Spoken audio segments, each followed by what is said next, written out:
कालिदास द्वारा लिखित अभिज्ञान शाकुंतलम के अनुसार ऋषि दुर्वासा शकुंतला से कहते हैं कि वे उनका स्वागत सत्कार करें, लेकिन शकुंतला जो अपने प्रेमी दुष्यंत का इंतजार कर रही होती है, ऋषि दुर्वासा ने मना कर देती है। तब ऋषि क्रोध में आकर उसे श्राप देते हैं कि उसका प्रेमी उसे भूल जाए। इस श्राप से भयभीत शकुंतला ऋषि दुर्वासा से माफी मांगती है। तब ऋषि श्राप को थोड़ा कम करते हुए कहते हैं कि दुष्यंत उन्हें तब पहचानेगा जब वो अपनी दी हुई अंगूठी देखेगा। ऋषि दुर्वासा ने जैसा कहा था वैसा ही होता है। शकुंतला और दुष्यंत मिल जाते हैं और सुख से अपना जीवन व्यतीत करने लगते हैं। उनका एक बेटा भी होता है, भारत। महाभारत में ऐसी बहुत सी कथा है जहाँ ऋषि दुर्वासा से लोगों ने वरदान मांगे और उन्होंने प्रसन्न होकर उन्हें आशीषित किया। इन्हीं में से एक है कुंती और दुर्वासा। उनसे जुड़ी कथा। कुंती एक जवान लड़की थी जिसे राजा कुंती भोज ने गोद लिया हुआ।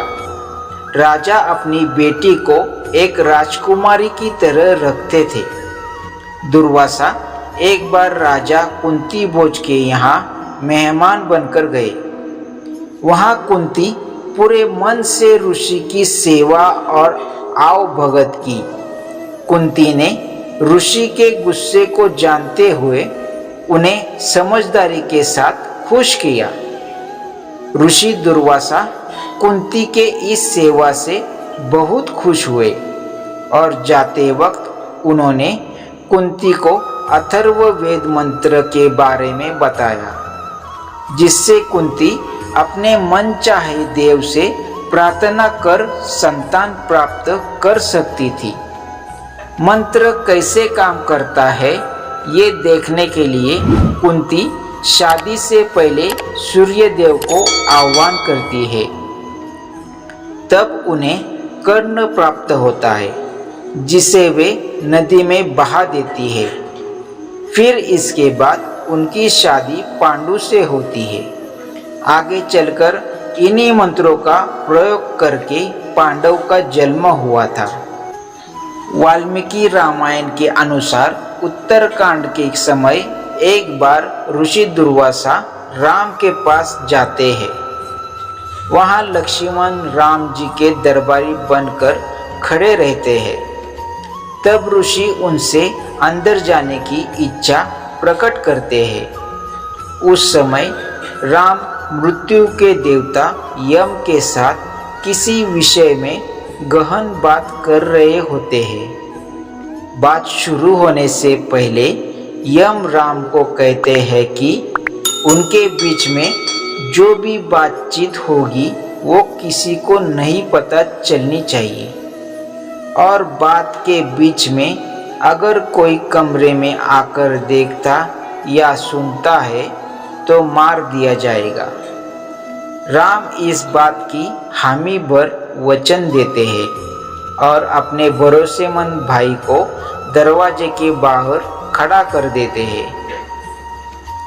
दुर्वासा जब राम से मिलने की जिद करते हैं, तब लक्ष्मण उनसे प्यार से बोलते हैं कि वे राम की बात खत्म होने का इंतजार यही करें।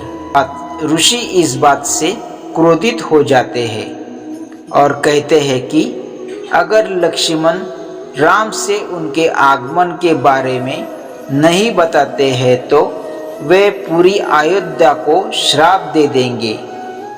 लक्ष्मण धर्म संकट में पड़ जाते हैं। तब वे सोचते हैं कि पूरी अयोध्या के लोगों को बचाने के लिए उनका अकेला मरना सही है। तब वे राम जी के पास अंदर जाकर ऋषि दुर्वासा के आगमन की बात बताते हैं। राम यम के साथ अपनी वार्तालाप खत्म करते हैं और तुरंत ऋषि के पास उनकी सेवा के लिए चले जाते हैं। राम ऋषि दुर्वासा की आव भगत करते हैं, जिसके बाद ऋषि अपने रास्ते चले जाते हैं। इसके बाद राम को अपनी बात याद आती है। वे अपने पुत्र जैसे भाई लक्ष्मण को नहीं मारना चाहते हैं, लेकिन यम को दिए वचन के चलते वे मुश्किल में रहते हैं। तब राम इस दुविधा के हल के लिए गुरु वशिष्ठ को बुलाते हैं। वशिष्ठ लक्ष्मण को आदेश देते हैं कि वे राम को छोड़कर चले जाए। इस तरह का बिछड़ना मृत्यु के समान ही है। इसके बाद लक्ष्मण अपने पिता समान भाई को छोड़ सरयू नदी के तट पर चले जाते हैं। नमस्कार मेरे दर्शक भाई और बहनों, मेरे वीडियो आपको अच्छे लगे तो शेयर, लाइक और कमेंट करना और नए नए वीडियो देखने के लिए सब्सक्राइब जरूर करना। जय श्री कृष्ण।